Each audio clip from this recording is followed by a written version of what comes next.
Hi, everyone. Welcome to the Kimberly Cloud Show. I'm your host, Kimberly Cloud. I have a very special guest here for the show today. Can you go ahead and announce to the world who you are and where you're calling from? My name is, hold on to your hats, John Oliver Mason, and I reside in Philadelphia. Great. And I would love to know your extensive past leading up into your present. And I'll question you if I feel the need to. Okay. I started off in the northeastern part of the state, around Wilkes-Barre, very I rural. used to live in Wilkes-Barre, Mountaintop. Oh, yeah, I know Mountaintop. I'm from Dallas Township. Oh my God, that is so cool. Amazing. Small world. Yes.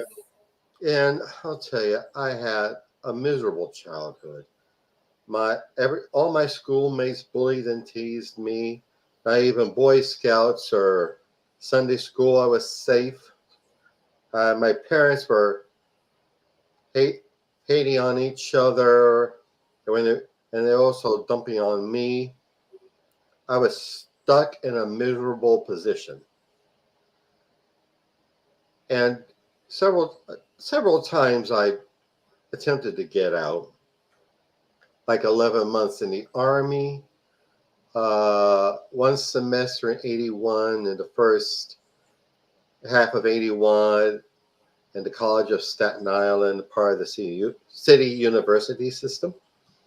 And now, finally, I planted my roots in Philadelphia in September of 81. And I started studying at Temple, and that time, September of 81. And my teacher, I remember I had this teacher I was taking an English literature course. The topic was African American literature. And who should my instructor be but the Sonia Sanchez? Oh, yeah. Oh, yeah, she was that great. For those who do not know who Sonia Sanchez is, tell them. Tell them. Well, she's a very well-renowned poet based in Philadelphia. And she's inspired so many of us. She's a great inspiration. And very committed to social justice issues, particularly around race. And I'm grateful for her to giving me. I believe I might have been inspired by Sonia to for this to go into poetry. Okay. Yep. And so she was your poet, and tell me more about your moving up, graduating in May of 1984 and everything. Yeah. Well, my major was history, and I was I was taught by the professors were some of the great scholars in their field. I had Russell Widely for United States military history, Harriet Friedenreich for modern Jewish history, Roderick McGrew for medieval Russian history, and it was just great. And I was active in the student government and the campus newspaper, the Temple News, where I wrote the best op-eds in the Temple News, very popular among the serious intellectuals in the on campus. And also, I was active in an ecclesiastical social justice movement. Excuse me, the Church and World Institute, and heading that up was a man who became a dear friend to me, the Reverend David Gracie. Yes, he was very strong. He was very active in activism around the Vietnam War, and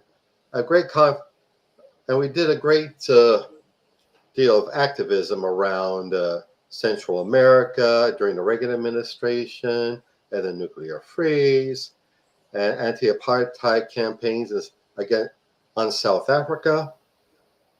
Wonderful man. Okay. And, and it was a proud moment for me. Yeah.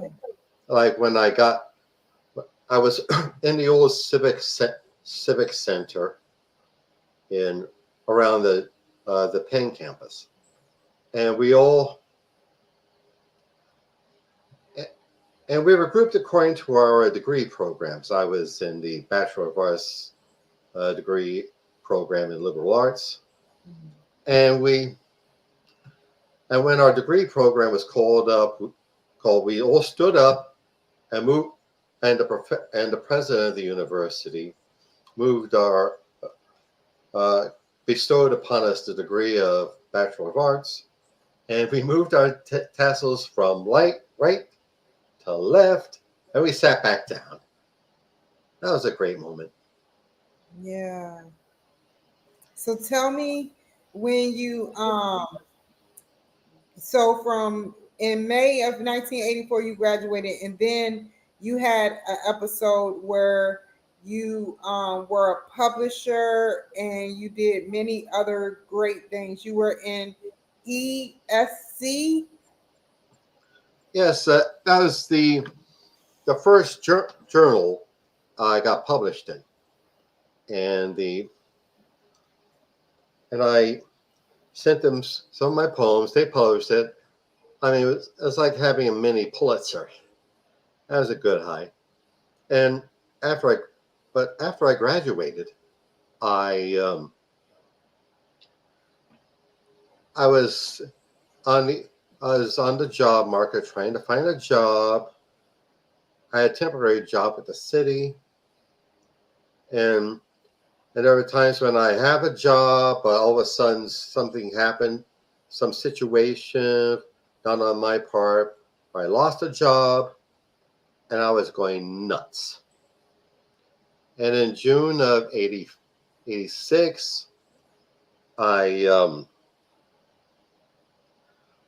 I got this notice from the personnel department of the city of Philadelphia.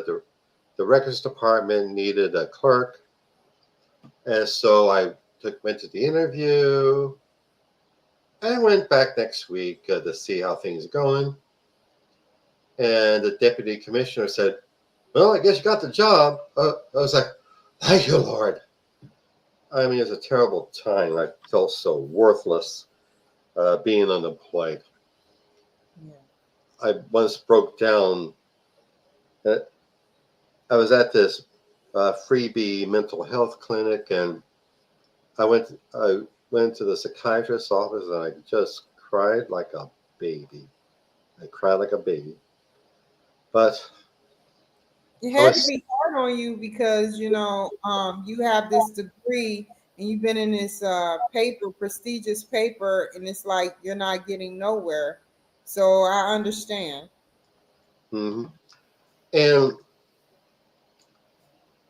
I stayed in for 30 years. Yes, I stayed in 30 years for the city of Philadelphia, trying to find some other place, but I could, it was just I was just kind of stuck there for 30 years.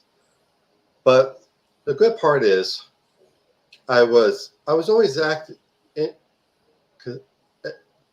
interested in the labor movement, the whole history of it, the whole cause, and that job gave me a chance to, of course, join the union, which is Local 696, part of District Council 33 of the American Federation of State, County, and Municipal Employees, I'm proud to say.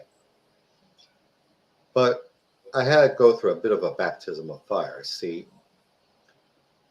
a couple of weeks when I started working there, I there was word that we were about to go on strike. I mean, I felt very nervous. I mean, of course, nervousness and anxiety is just uh, like an inbred state for me. Yeah, because there's two different type of strikes. One where you keep your pay and they allow you to work and you strike, and another where they fire everyone and just start all over. Is that Mhm. correct? Well, I joined the strike because I had to. It's the only right thing for me to do. I was inspired by some friends of mine who are older Jewish socialists from the 30s, active in organizing the AFL-CIO, the CIO in the 30s. And one of them told me, "You don't scab. You don't be a strikebreaker." I realized that would be a shameful thing for me to be a scab. And so I took part in the strike, which lasted 3 weeks. But they assured me that they weren't going to fire me. My job would still be there after after the strike was over. Mhm. And well, the strike was over. I remained in the union. There were a couple of times, and my mentor in the union was the president, Berman D. Smith, of blessed memory. He inspired me to go deeper into the movement by urging me to attend uh, meetings of the Philadelphia Council of the AFL-CIO, ex- uh, although I wasn't a formal delegate. I took part in debates and discussions, and early in the 90s, they voted me to be an honorary delegate. And there's one time when the sergeant at arms had to resign. Mhm. I took the role. They elected me acting sergeant at arms. That was such a great honor. And I remained in the unions, remaining active. And during this time, I started writing for community newspapers in the area, such as a couple of suburban weeklies, neighborhood weeklies, including the Philadelphia Tribune, which is the oldest African American newspaper. And writing for them, did a great job. And I also was very active. I remained very active in the what they call constituency groups of the union movement, like the A. Philip Randolph Institute, the Philadelphia chapter. I'm the recording secretary. And also CLUE, the Coalition of Labor Union Women, and the Jewish Labor Committee, and this organization, very dynamic organization, Philipposh, the Philadelphia Area Project for Occupational Safety and Health. As they advocate for safe working conditions, lobbying and advocate and directing workers to attorneys to help them with their workers' comp issues. And also, starting in the early 90s, I started writing poetry seriously. Wrote them down, and submitted some. And the amazing thing, they're actually published. Yeah, I mean, that's a worry of every writer. Is my stuff going to get published? Uh, And in the 90s, it wasn't that easy to get published, right? right, and it's still not easy. Just a lot of times I get the notice saying, your stuff's good, but it's not appropriate for us, and better like somewhere else, etc. Man, and it is devastating. So I have to be my own boss. I've been I've been using the easy way, I'm afraid. KDP Amazon, Kindle Direct Publishing, where they publish, where you're pretty much the publisher, but they produce your works. And I decided to form myself into a corporation, which I call Mason Media LLC. And one of the product works I've done for which I've been working on for 39 years, was a novel based on some memories of church and my observation of the TV evangelists that were all active in the day. Pat Robertson, Jerry Falwell, Jimmy Swaggart, Jim Baker, and the scandals around them. And this guy I came across in the Army. And I came up with the novel, Soldier of the Cross. Right there. Yeah. It's not a religious novel per se, but you might call it historical fiction. It could be compared to Sinclair Lewis's novel, which I love, Elmer Gantry, but Lewis's novel character Elmer Gantry is a hypocrite and a whore chaser and a charlatan, just a terrible no good guy. What's a charlatan? What? What's a charlatan for those who don't know? A con artist. Oh. Fake. But occasionally, Elmer Gantry has these bouts of sincerity. Mm-hmm. My character, David Lucas, is a totally sincere fanatic about being a good Christian man.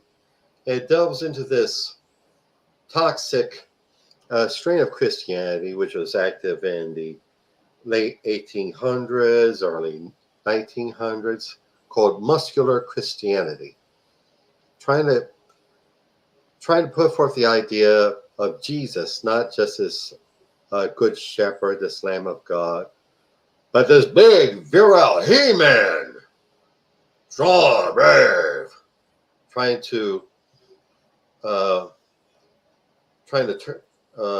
attract men to churches, but it was a gospel that was suitable to the time, like the development of capitalism, the imperialism, entry into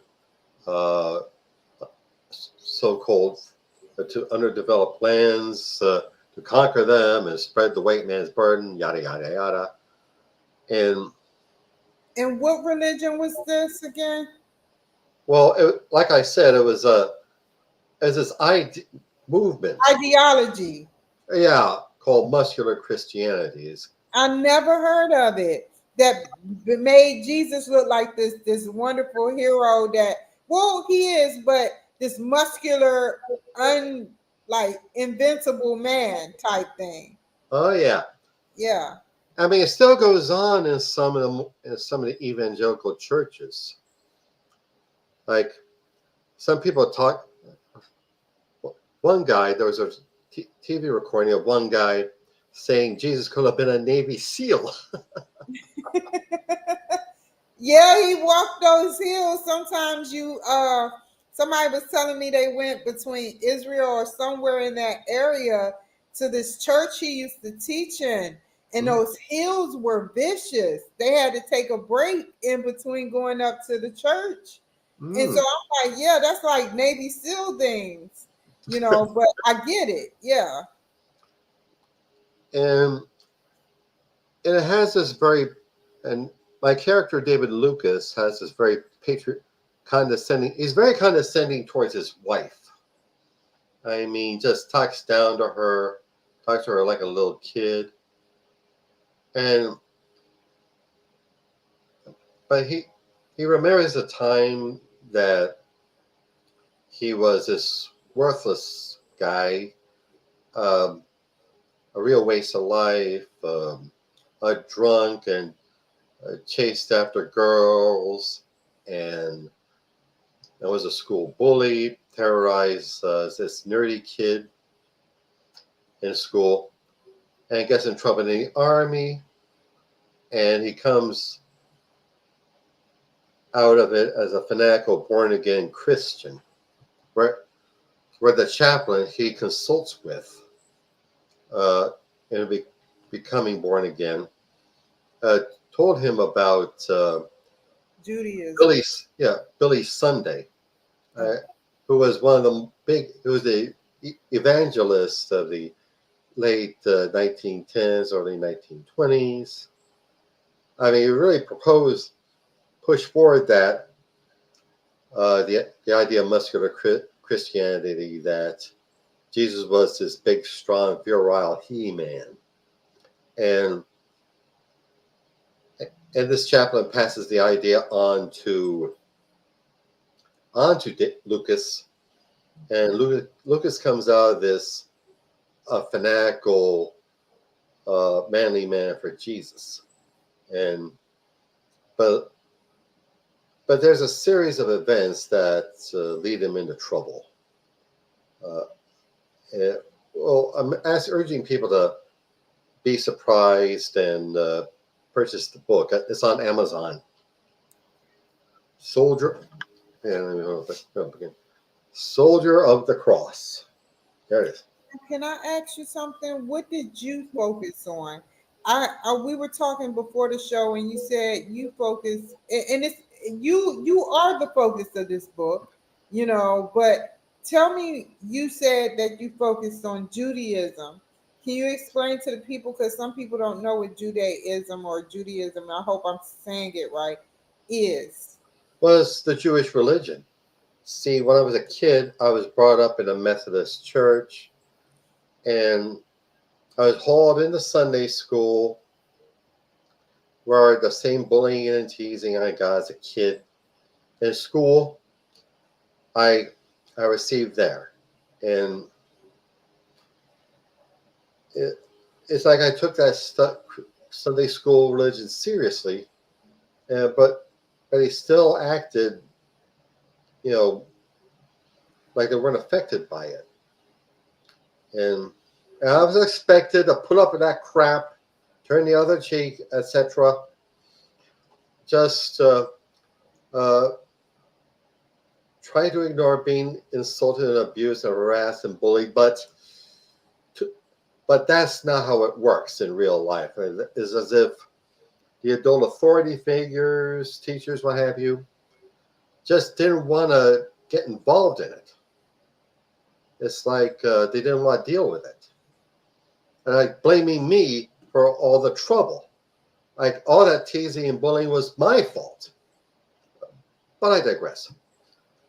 I come to realize that and during the 80s, when I was starting out at in Philadelphia, I attended the First Unitarian Church of Philadelphia. See, it was like a transition from one religion to another. I attended regularly. I was active. Very interesting sermons, and very thought-provoking, very intellectually stimulating.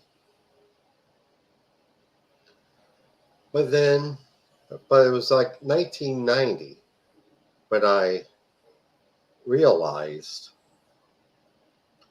my true spiritual path was in the Jewish religion and people. And so right there, I began the process of converting. I was active. I joined this congregation, that Reconstructionist congregation, that was forming in Center City, Philadelphia. I'm still with it today. I was consulted by the rabbis I worked with. I took courses called Intro to Judaism 101 from the Reform movement. From the Reconstructionist movement, I performed or studied Jewish Alive in America, their conversion program. Yeah, because we have a short amount of time. So what I want to do is ask you three questions, and these three questions go like this. Number one, what's the difference between Christianity beliefs, Methodist beliefs, and Judaism? And that's just the first question. So you can answer that. Well, Methodism, the Methodist Church comes under the heading of Protestant. And the impression I now get about Christianity. It just focuses us so much on the hereafter. I mean, going to heaven. It's like not really dealing with day-to-day issues. With all due respect, I say this with all due respect. I have very good friends that identify as Christians, but that's just me, my opinion. Whereas in Judaism, the emphasis is on the present, this world, being a good person in this world, having a just community in this world. It's like the idea of bringing God into this world by our everyday actions. What makes people hate Judaism so much? I don't. I don't hate nothing, but except the candy I eat. But but so tell me about like why people hate it, because here in Seattle, after everything has been going on with the riots and everything, people have been spray painting Jewish temples and stuff, different churches or whatever you call it. And Mhm. I'm like, what is the problem? Let them worship who they're going to worship. So you're trying to tell them that they have to worship a certain person in order to fit in. That's bullying. I agree. I agree. I mean, it's been going on for millennia. Jews Yeah. have been the scapegoats for millennia, like stock market crashes, or epidemics, or COVID, or communism, or fascism, or just plain evil, however you define it. We've always been powerless and helpless. And it's like we're both powerless and helpless, easy to kick around. We were this evil conspiracy. And like I said, it's been going on for millennia. And My last question is this before I ask you where you're going in the future. When is it going to stop, though? We have, because how Christianity got born, it's all the way in Rome. They have the tools. I don't know if you know about this, but Christianity from village to village back millenniums ago, and they used to be like, you either convert to us or we'll make an example out of your daughter or son or father or mother. And if they didn't convert, they would stick stuff in their sensitive areas and kill them, torture them. And then everybody would convert. And that's how Christianity got born. They still have the tools in Rome. So what I want to know is, when is this going to stop? It happens every thousand of years or every couple of centuries. And it comes a time where we must be, I mean, if you're free to be gay, if you're free to be straight, if you're free to be bisexual, you should be free to choose your religion without being castrated or tortured into another religion because that's what you believe in. I agree. I mean, I don't know how many more millennia this stuff is going to continue. Yeah. But all I can do right now, in the present, is speak out against it. I, you have to speak out against this stuff, whether it be anti-Semitism or persecuting drag queens or persecuting trans kids. It's wrong. It You have to is. speak up against it, because uh, if you clam up about it, that's a form of consent to it. You don't say nothing about it, so they keep doing it. What's your opinion? Like, do you believe um that people should leave transgender alone? Leave them be. Even be. I mean, yeah, yeah. A lot of, a lot of these state legislatures are they're constantly targeting transgender kids. They're very vulnerable. Being their teens, they're very vulnerable as they are. I mean, always the teenager stuff. Who am I? What am I? What's my future? And the fact that they know they're in the wrong gender of body that just compounds it. And I mean, they don't. I mean, these state legislators who persecute trans kids going to the wrong restroom, all that nonsense. You know what I believe though? I believe that with the LGBT, the problem is that it. I don't know if this will make sense to you, but you said that you know, it's the state legislators. I believe so. Some just, don't understand things, and others have a certain point of view that it's certain things I agree on, like not to let people that's born men play in women's sports because they more stronger. But as far as being a full-fledged woman, if that's what you want to be, that's what you should be. But in the year 2024, I think that it went on too soon, or it should have. I think it's the perfect time at the same time, but I just think that people need to start educating themselves. There should be like a LGBT uh, school course, like for them to learn about what they go through with bullying, with not knowing what their identity is, like their parents, how their parents judge them because they didn't grow up in that type of era. 2024 is the year that we need to come to make it more easier to a smoother transition for the LGBT.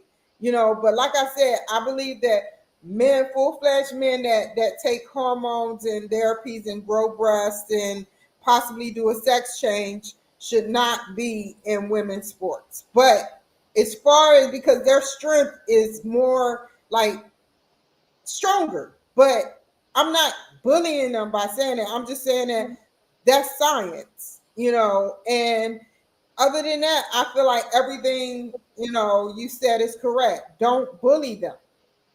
Yes, to me, I don't know the science behind it. I mean, it's uh, some. Sometimes they say there's some science that says that there's something in the brain, the human brain, that's it can be either male or female, and there's these men who somehow have female brains and they think like women. I agree. and and the effect of the hormones on their muscles, I don't know. I'm not a scientist, but that's not a lame.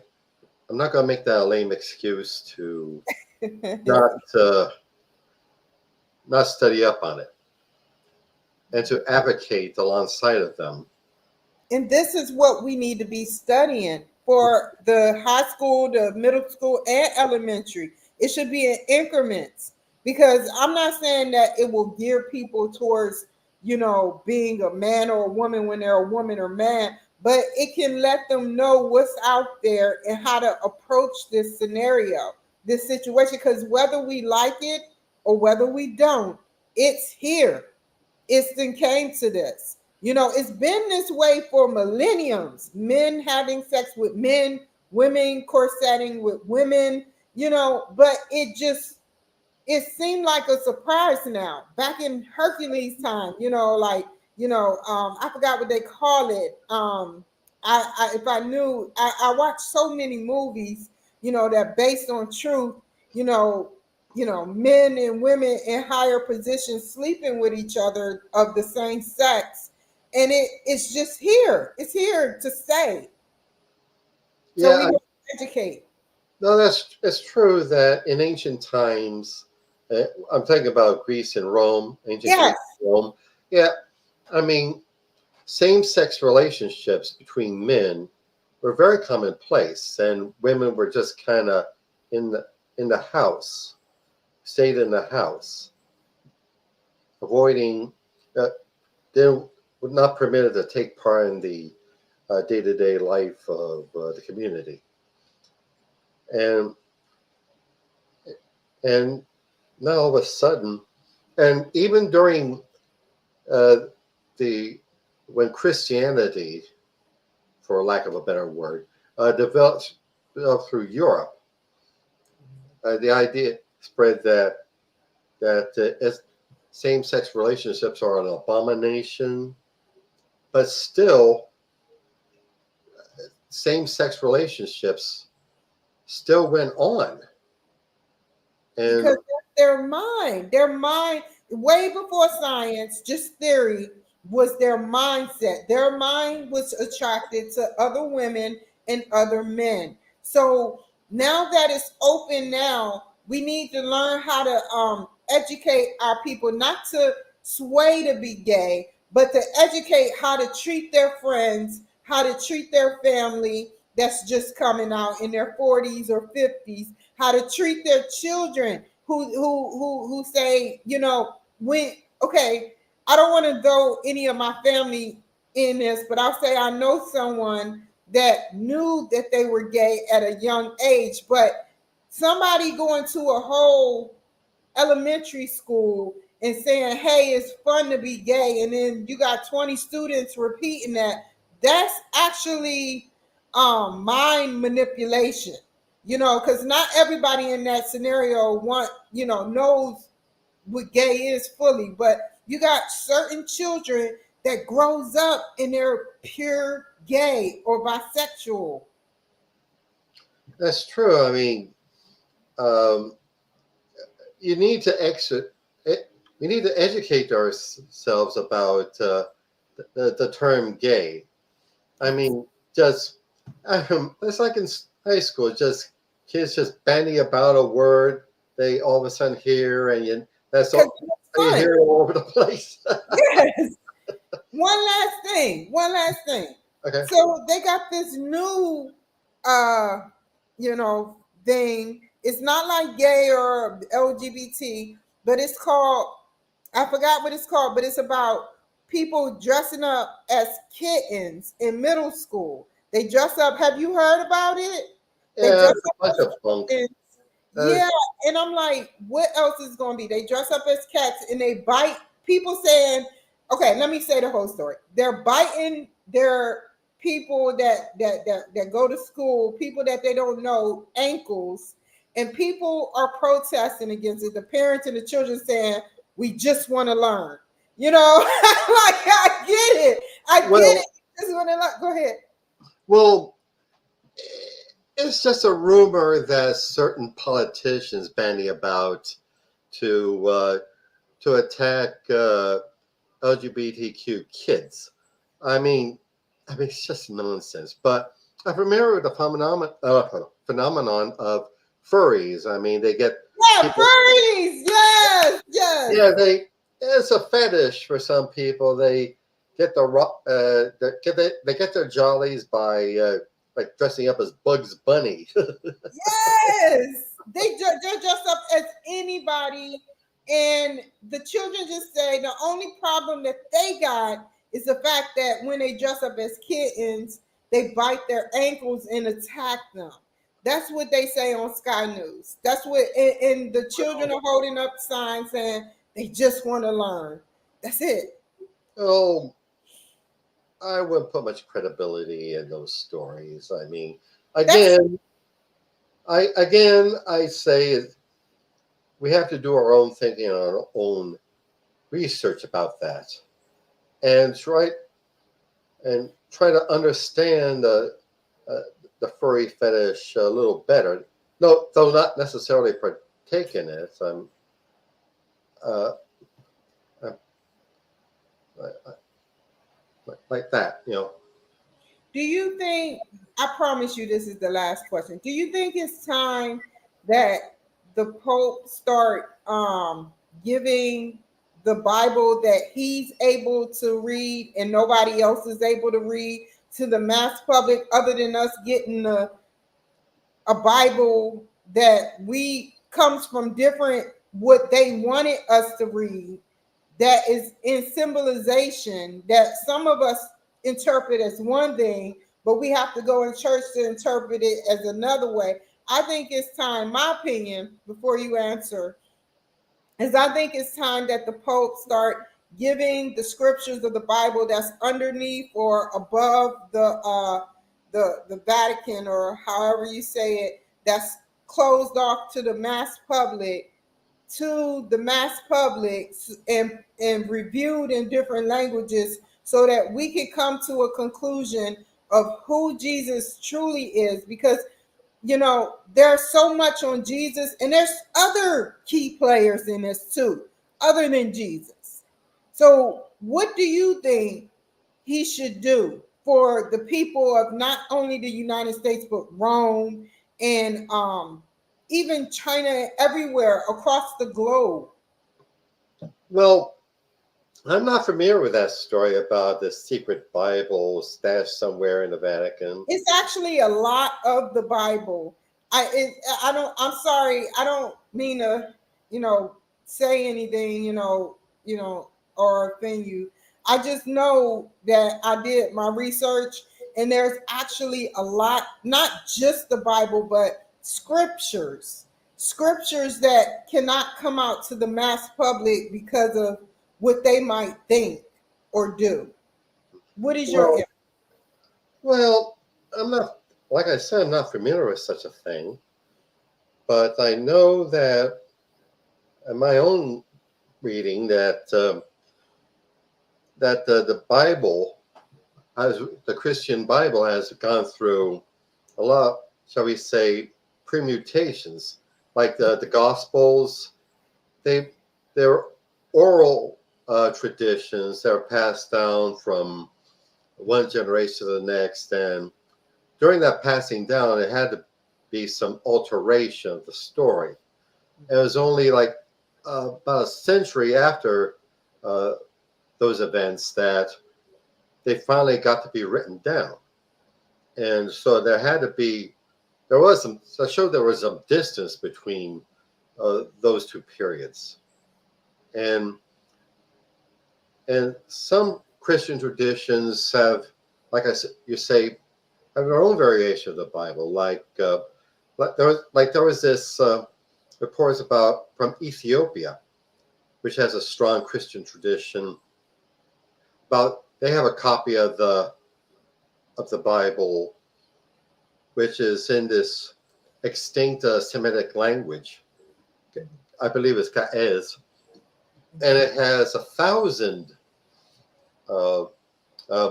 books in it, rather than the limited amount in the Revised Standard Version of the Bible, which I grew up with as a kid. And there was a question: who decided, which council of the early church decided that this, that, and the other a verse or a story gets codified into the Bible? I mean, that's always a great question that we need to ask ourselves. But we have to do it in a way that respects a certain people's religious tradition. I believe it's doable. Well said. And lastly, again, do you think that religion, because you have all the answers, do you think that religion is going to come out with something not only for the LGBTQ, so that they can grow? Because to think about it, we're kind of coming out with a Bible now through the World Wide Web, Mm-hmm. because they're growing real true life situations from both sides. If you want to think politically, the left side and the right side, and then you got the middle side that's taken into effect. But do you think that they'll probably start to push out another Bible specifically for the LGBT, or another type of religion for someone who wants to, change a religion? Not change, but be a part of something that is in the now and not in the past, because we can't really validate what's in the past. If you think about it, you got from 1,000 years from now, wherever we may be, you're going to have the left side of a story and you're going to have the right side of a story. I don't know where we will be, but you have to think about this. People are going to read it and interpret it in their own way, like a Bible. Uh-huh. What do you think should happen? Well, I believe that I be, let me get the words out. I'm somewhat autistic, but that's another thing. But I'm on the spectrum, and I advocate for other people on the spectrum. Anyway, I digress. A religion has to adopt to the times, like not to rewrite its holy books or its gospels, but reinterpret those gospels and those scriptures in light of contemporary understanding.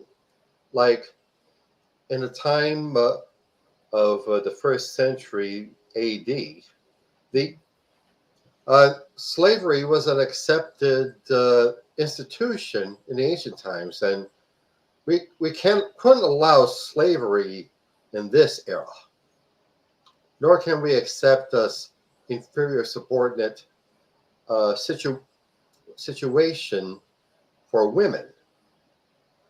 And the governments of that era were monarchies, absolute monarchies, and the Roman Empire was a great imperial power, and those gospels or scriptures were written in that era.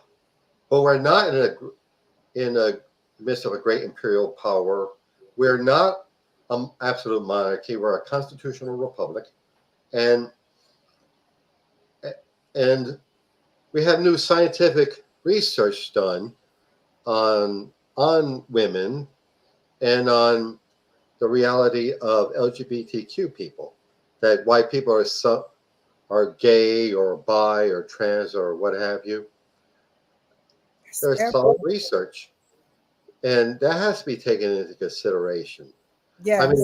I mean, just relying on the verbatim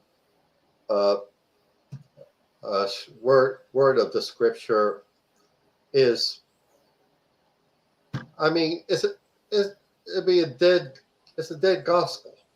I mean, the gospel, whatever gospel or scripture you read, has to be taken in light of the century we're living, a century where we're about to have our first woman president, and slavery is out of the question. So, and LGBTQ people aren't damn sure aren't going to run to the closet. So those factors, as an example, have to be taken in consideration in dealing with religious belief. I have to ask you this, but give me a scripture that stuck with you from Judaism that you can explain to the people that God used to guide you. Well, it's not precisely from the Torah. It's here's I'm going to give you my favorite Torah portions on the 13th chapter of Numbers, where Moses sends the spies out, respected men of the nation, to go into the promised land and scout out the area for 40 days, check out their cities, check out their military capacities, check out the produce, their fruits, their vegetables. Is the land good and fertile? And so they go and reconnoiter, do a reconnaissance mission in the land. They come back and report that it is a great fertile land, lots of produce, but the people are so big and strong, we can't fight against them. And here's the most telling line: we look like grasshoppers to ourselves, so we must look to them. And because of that low self-esteem, that low self-image done by say several hundred years of enslavement, they still had a slave religion, not slave religion, slave mentality, this feeling of inferiority. And so God punished them by barring them from the land for 40 years, so that the old slave generation dies out. I mean, because their lack of faith, their lack of faith in God, lack of faith in themselves, they lost their opportunity to be free people on a great abundant land. And the Haftorah portion that accompanies it is from the second chapter of Joshua, where Joshua orders some spies, respected spies, to go into the city of Jericho to scout it out, to see if there's any weak spots. And they hide out in the home of the sex worker Rahab. Oh, by the way, I also support sex worker organizing efforts. And Rahab and the king's soldiers asked if the spies were here, and she said no, but go down that way, you might catch them. And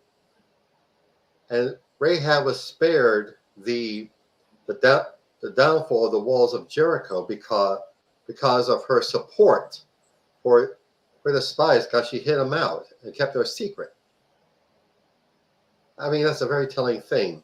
A woman who was despised in our society was the hero of the story. And she tells the spies, our people are just terrified of you guys. I mean, they heard of your God. They know what he did to the Egyptians, and we know, and are terrified of you. They were the people who are terrified to go into the promised land were these big, scary people to the people of Jericho. I mean, that was very telling. It's like how we see ourselves and as other people see us could be two entirely different things. We don't see ourselves accurately. That's an unfortunate thing. Yeah. Where do you see yourself going in the future? Well, to continue doing what I've been doing and raise my work and my career and my life to whatever higher level there is. Like I come a long ways from that crappy little township to Philadelphia, from living with my parents to having my own house. So Lord only knows how much. Thank you, Lord knows how much further I can go. I'm going. Good. You had a great message today. Stay on the line, okay, Mr. Mason? Sure. You guys take care, be safe, and I'll see you guys another time. Bye.